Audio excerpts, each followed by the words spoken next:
CNN, Senator's scathing letter to Juul demands answers about tactics targeting youth ties to big tobacco. 11 senators sent a letter on Monday, April 8th, demanding answers from Juul Labs, whose business practices have been shrouded in immense secrecy. They are requesting data plans and other information from Juul related to its popularity among youth and its relationship with tobacco giant Altria, which invested nearly $13 billion in the company last year. The senators are pressing Juul for detailed information on its sales and ad spending, how the company plans to keep underage people from seeing its ads or buying its products, new business dealings that emerged after the Altria announcement, how the company plans to verify ages and prevent people from ordering in bulk online, and what financial ties the company has to the conservative-leaning and anti-regulation organizations that wrote to President Trump in February hoping to hamper the FDA's crackdown. The lawmakers requested a complete list of social media influencers paid by Juul to publicize its brand. Wow. I like the Trump thing. In the middle of the thing, oh yeah, we want to know about what you're doing. Yeah. I was kind of surprised that people were coming down on this. Yes. And actually, CNN ran a piece on an Instagram influencer. So let's take a look at how much they were paid. So we're going to go to that right now. We captured some photos. This is Christina Zayas at work. Added some lifestyle of me. For the last 10 years, she's made her living as a blogger and social media influencer. One of her recent jobs, post positive content about the e-cigarette Juul. They really wanted to appeal to the younger market, and they did. Juul had hired an influencer marketing firm, which then reached out to the then 35-year-old Christina in September of 2017, hoping to target her 57,000 Instagram followers. If you are a smoker, then please let me know your interest in a collaboration with Juul. Christina shared that 5% of her followers are in the 13 to 17 age range. She knows her followers' demographic. Yeah. And she's just she's just she's just saying, oh, here's their demo. Yep, here we go. I'm an influencer. They're especially susceptible to being influenced, according to Stanford researcher Dr. Robert Jackler, who's been following Juul since early marketing campaigns more than 3 years ago. Ooh, they're getting aggressive with their marketing. Also, that just shows you how they use the Instagram as just more marketing. It's always advertising. Yep. What's the budget? CNN. They advertise exactly where young people live. Young people today are on social media.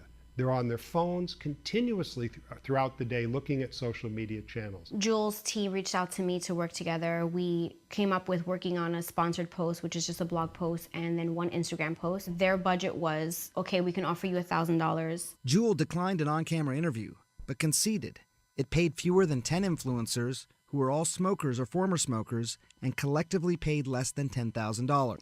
The total compensation was less than $10,000. All that's telling me is they did not pay them enough. I know, they underpaid them. You guys are getting They ripped off. advertised exactly. Oops, did not mean to do that. And then I have one more closing out the clip, but yeah, let's do it. I think it's incumbent also upon the companies that are marketing these products to also take steps to try to crack down on the youth use. FDA Commissioner Scott Gottlieb's concern is that teens are not aware that many e-cigs contain high levels of nicotine, which is addictive, particularly harmful to the developing brain, and more likely to lead to traditional cigarette use. You know, the FDA sees thousands of documents from e-cigarette maker Juul. Since the FDA cracked down on Juul this fall, the company says it ended its social media campaign in the United States. Dr. Jackler says it did. Too little, too late. Turning off Juul's own contribution to this at this point doesn't matter because it's become a fad and it's taken on a life of its own. I don't disagree. That's true. Yeah. Just a few points from that really quick, unless you have a point. No, go for it. You don't? Okay, well, a few points. Well, the Instagram influencer part, I don't really...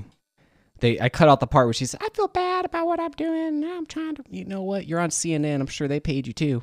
Think about it. She just wants more attention. That's probably... Well, and then it starts spreading on the social media because now it's cool to vape, so... Yep. Now more people and it looks like CNN might just be after some of that advertising money. What do you think, guys? Their biggest advertisers are, okay, I'm not going to say anything else. Be good. Be good about it. Oh, man. CNN, FDA investigates reports of seizures after vaping. USA Today, FDA, dozens of seizures reported after vaping, mostly by young people. And I actually have more video for this. Jeez. A lot of vape video this week. The Food and Drug Administration announcing they will investigate a possible link between vaping and seizures. This after the FDA revealed since 2010 they've received 35 reports of seizures among teenagers using e-cigarettes.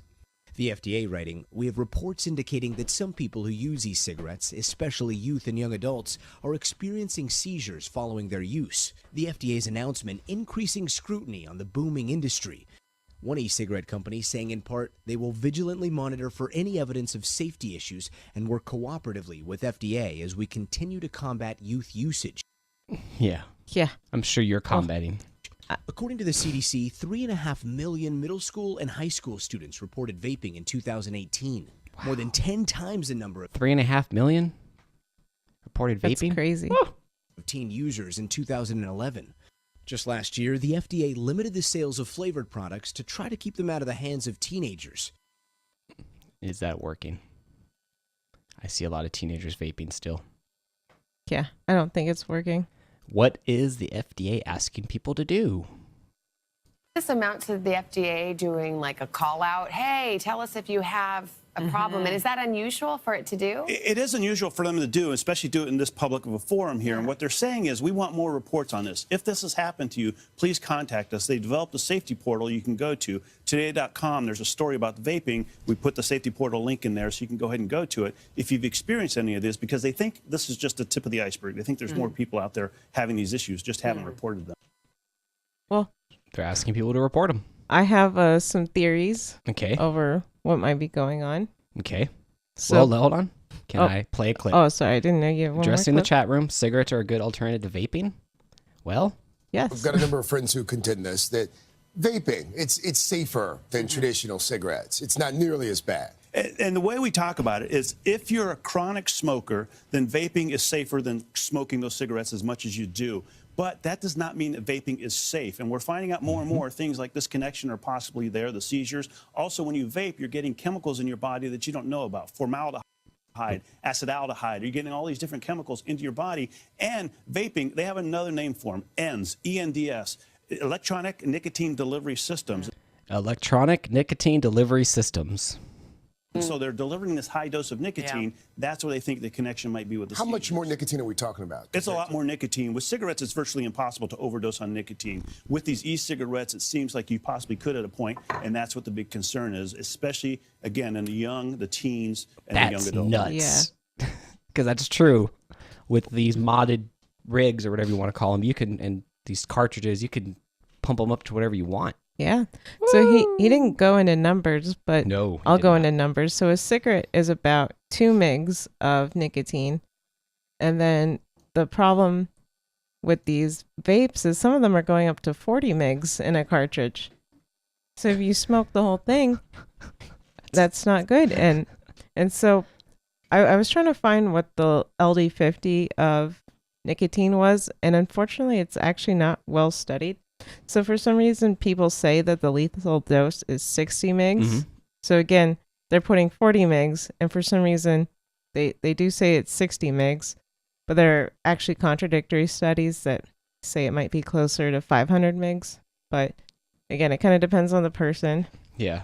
But another thing that I found was that people were studying some nicotine, and they experienced seizures. A few of these experimenters. This was an old experiment done a long time ago. We were experiencing seizures back then? Yes, because of my. overdosing of nicotine. Unfortunately, because the study's really old, their measurements are probably not accurate, because they said they only had 1 to 4 mgs, but that's probably too low. That's really funny. But again, this isn't the first time that nicotine has been shown to cause seizures, especially when we're talking high amounts. Don't talk about that. Remember, Big Tobacco said they were going to send us a check. Remember? Yeah, right. They said they're going to send us a check. HealthyTalkShow.com/support. So yes, cigarettes are safer. I would say so. Well, from the chat, is Mary Jane better, Robert? Well, I would say that marijuana is the winner there. It's the healthier choice out of all. If the 3, cigarettes, vaping, or just straight marijuana. Robert says marijuana. CNN, FDA looks into regulating CBD in food, beverages, and more. The FDA announced Tuesday, April 2nd, that it will hold a public hearing next month to discuss developing a regulatory framework for the use of CBD in consumer products, including food and beverages. From the statement itself, today the FDA is announcing a number of important new steps and actions to advance our consideration of a framework for a lawful marketing of appropriate cannabis and cannabis-derived products under existing authorities. These new steps include a public hearing on May 31st, as well as a broader opportunity for written public comment for stakeholders to share their experiences and challenges with these products, including information and views related to the product safety. The formation of a high-level internal agency working group to explore potential pathways for dietary supplements and or conventional foods containing CBD to be lawfully marketed, including a consideration of what statutory or regulatory changes might be needed and what the impact of such marketing would be on the public health. Updates to our webpage with answers to frequently asked questions on this topic to help members of the public understand how the FDA's requirements apply to these products. The issuance of multiple warning letters to companies marketing CBD products with egregious and unfounded claims that are aimed at vulnerable populations. Today, the FDA announced that it's issued warning letters in collaboration with the Federal Trade Commission to 3 companies: Advanced Spine and Pain LLC, Natura Pure LLC, and Pot Network Holdings Inc. Pot Network Holdings Inc. That's a good one. In response to their making unsubstantiated claims related to more than a dozen different products and spanning multiple product web pages, online stores, and social media websites. The companies use these online platforms to make unfounded, egregious claims about their products' ability to limit, treat, or cure cancer, neurodegenerative conditions, autoimmune diseases, opioid use disorder, and other serious diseases without sufficient evidence and legally required FDA approval. Claims by these companies include CBD successfully stopped cancer cells in multiple different cervical cancer varieties. CBD also decreased human glioma cell growth and invasion, thus suggesting a possible role of CBD as an anti-tumor agent. For Alzheimer's patients, CBD is one treatment option that slowly the progression of the disease, and you get the idea. Bunch of BS. We look forward to the FDA being more open and considering the medical benefits of cannabinoids and examining the research on the subject, said Director of Media, Morgan Fox. What's up? I'm not sure how I feel about this one. And I'm stuck in this cell. I can't get out of this cell. There we go. I'm out. I got out of the cell. On one hand, I don't want them to be making false claims. Yes. On the other, let it be free. People should. Yeah. I just wish people could, people should be trusted to make their own decisions and do their own research. That's how I always feel. Pro-marijuana people need to calm down with the cure-all, though. Yeah, that's true. Just say smoke it and see what it does for you. Yeah. You don't have to say, oh yeah, it's gonna cure cancer, it's gonna do this, that, the I can tell you how it works for me, but it's gonna work different for you. Yeah. I've seen some people not react friendly to marijuana. That's true. Me, it all affects me exactly the same. Ars Technica. FDA slams homeopaths for uncontrolled snake venom, germs, and kids' products. Very, very similar, but now we're committed to continue taking appropriate actions when we believe patients are being put at risk by products that contain potentially harmful ingredients or have significant quality issues, FDA Commissioner Scott Gallup said in a statement. By the way, he just retired. One of the companies, Red Mountain Incorporated, based in Florida, was found to lack all quality controls for its homeopathic products, said that to contain components of snake venom. Without an adequate QU quality unit, you'll lack the ability to ensure the safety, identity, strength, quality, and purity of your drug product, the agency wrote in a letter. The product in question is called Biovin. Red Mountain claims without documented evidence that it can treat rheumatoid arthritis, AIDS, hepatitis B, C, some cancers, and lupus by reversing the body's chemical and immunological imbalances. Woo! Yeah. Again, do your own homework, guys. Don't believe everything you read online. Please. That's all I have to say. Please. Sticking with the FDA today. FDA proposes new fluoride standard for bottled water, but some say it's still too damn high. Oh, still too high. Oh my gosh. The rent's too damn high. The FDA has proposed lowering the allowable level of fluoride in bottled water to 0.7 milligrams per liter. It's slightly lower than the currently allowed 0.8 milligrams per liter. Some health officials say the proposed limit should be even lower, citing studies that have found excess fluoride to cause bone disease and neurological issues. Given that fluoride can damage brain development, I would recommend the maximum fluoride concentration of bottled water to be kept at a lower level than 0.7 milligrams per liter, Dr. Philip Grandjean, an adjunct professor in environmental health at Harvard T.H. Chan School of Public Health, wrote in an email. Christopher Neuwirth, research director of the American Environmental Health Studies Project, which is connected to the Fluoride Action Network, an environmental advocacy group, said currently there are rapidly increasing scientific studies showing neurotoxicity to fluoride, with research showing a direct link between children's IQ and their level of fluoride exposure in the womb. That is our largest concern. Fluoride Action Network. The second you type in fluoride to Google, you get Fluoride Action Network. Yeah. And they are against fluoride in drinking water. Not just bottled water, in drinking water. They are against fluoride. So what are we going to do? What are we doing? What do we have to say about this fluoride? Well, I have a lot to say about this topic. Well, what does Europe do? Out of the population of about 750 million, under 14 million people, approximately 2% in Europe receive artificially fluoridated water. Those people are in the UK, 5.8 million, Republic of Ireland, 3.25 million, Spain, 4.25 million, and Serbia, 300,000. Huh, so why do we do it here in the States? Yeah. Why is it such a hot button issue? What do we got? Well, you can flip over to my screen. So these are countries that do add fluoride to their water. And so, one argument for adding fluoride to the water is this kind of trend here where you see that tooth decay is decreasing over time. But the problem is you also see this in countries that do not fluoridate their water. Oh, that's convenient or interesting. Yes. And so a lot of people say that why this is happening is not because of fluoride in the water, but actually better access to healthcare or actually fluoride in toothpaste. Yeah. So we have to think about the two different ways we get fluoride. Because fluoride topically is okay. That's been proven, fluoride in your toothpaste. Mm-hmm. But then the question is, why are we ingesting it? And that's really not answered. Yeah, because ideally the best application would be topical, correct? Not drink, correct. Not passing, but more application. Yeah. So why are we drinking fluoridated water? And then, so there's another thing too. So we posted a link for this. You can check it out. It's Fluoride in Drinking Water, a scientific review of EPA standards. And I'll just try to sum up some of the points.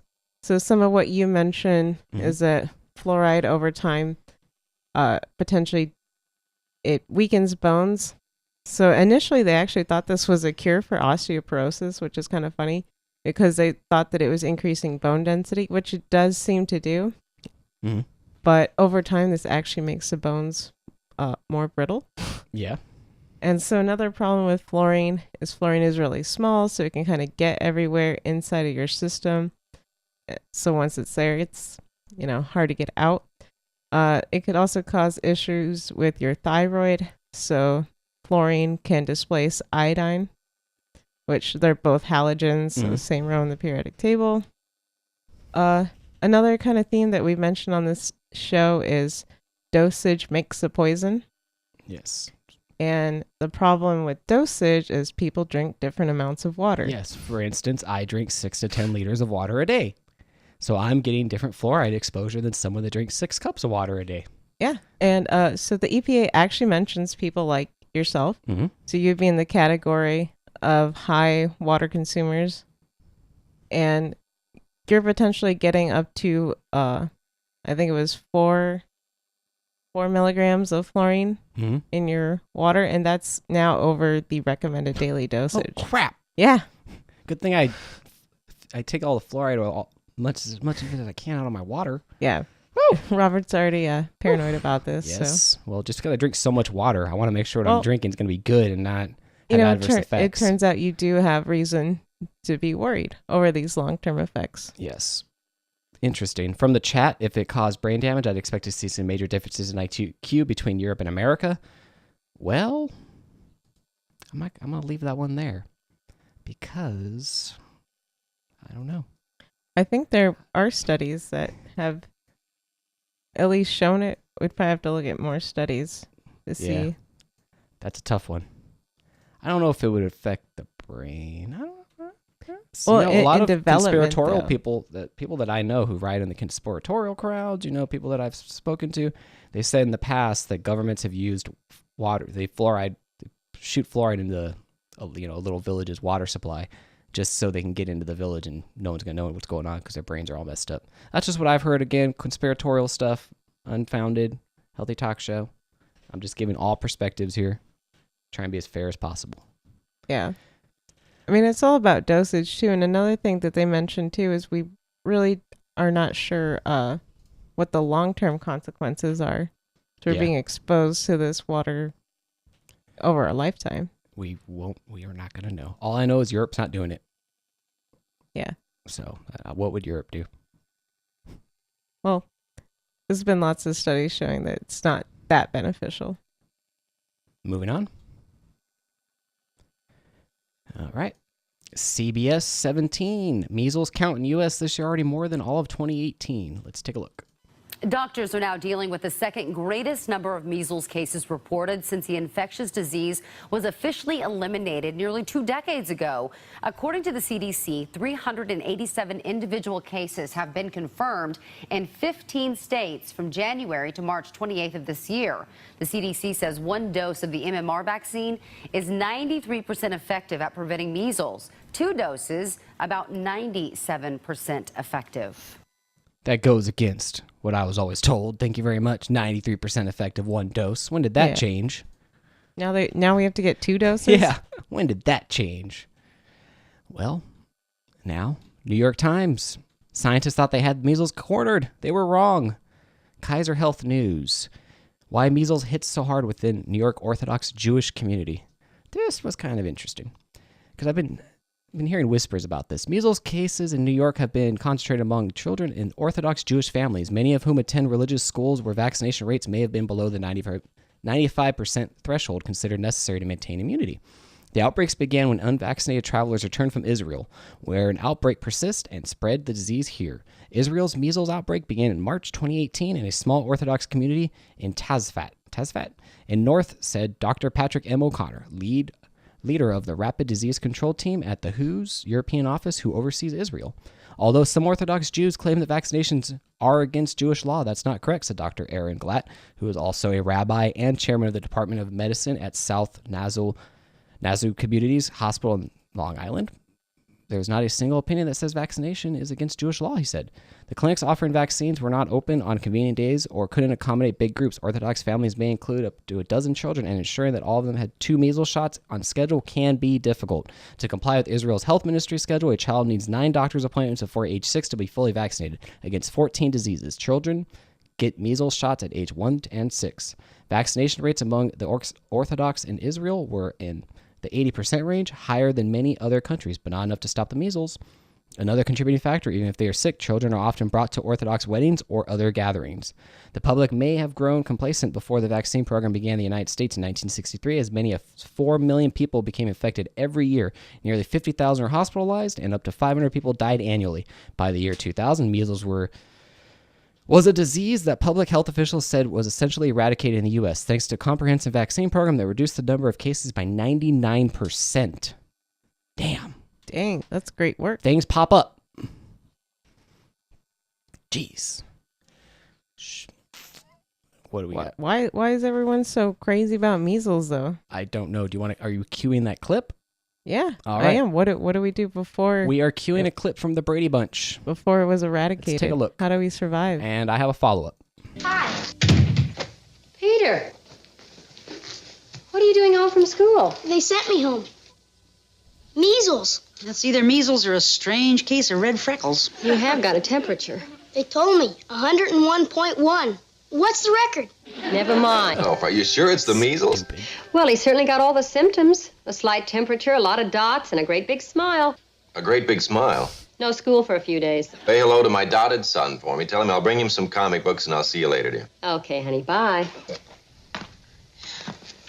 Boy, this is the life, isn't it? Yeah. If you have to get sick, you sure can't beat the measles. That's right. No medicine. Inside or out. Like shots, I mean. Don't even mention shots. Yuck! Measles, measles, measles. Well, all the kids have now had the measles. So have I. Well, I had them years ago. Looks like the Bradys are finished with the measles. Hold it.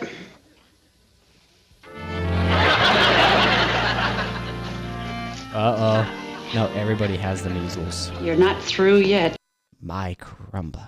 Oh, man. But fatherly, because someone responded to this. This was taken a little out of context. Let's read.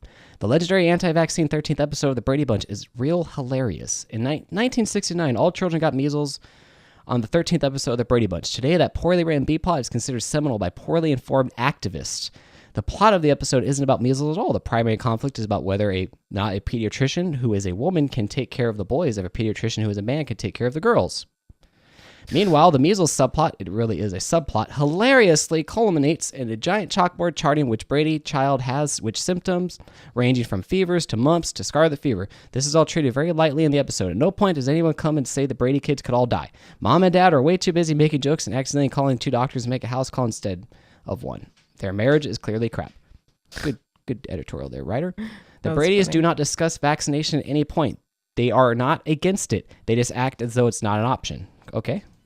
Boy, this is the life, isn't it? Yeah. If you have to get sick, you sure can't beat the measles. That's right. No medicine. Inside or out? Like shots, I mean. Don't even Like shots, I mean. mention shots. They don't like shots. So, I don't. Yeah, maybe they were anti-vaccine. Maybe because it was new and they were. Yeah, but why is there so much worry over measles? I have no idea, because from Wikipedia you can estimate 0.3% chance of dying from measles, and you have to think these might be in places without adequate access to healthcare. You know? Yeah. So that's really interesting. I don't know why the scare is why it's so hyped up. Yeah, that's what bothers me. That's why we don't talk about it too much, because it's kind of the Brady Bunch was woke according to the chat.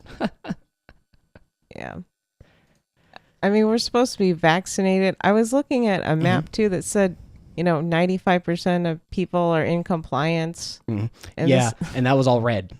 Yeah. And the map made it look like we're all going to die. It was really funny. It was it was very really misleading. weird. But you had to do a double take. So, I don't know. I don't think there should be so much fear mongering, which is what's kind of going on now. Yep. If there's one case of measles, now we're all going to die type thing. I don't think that's going to happen. I think there are enough of us vaccinated that that's kind of the point. Yeah.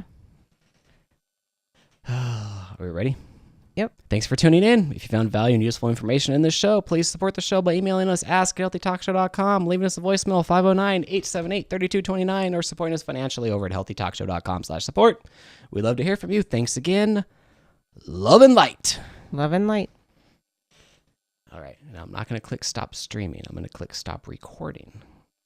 Oh, thanks, custom mods. Hey, can you see the thing pop up on the screen? Did you see that? Oh, I did. Yeah, Thank you. And that's in our video now. That's in our video. So he made it.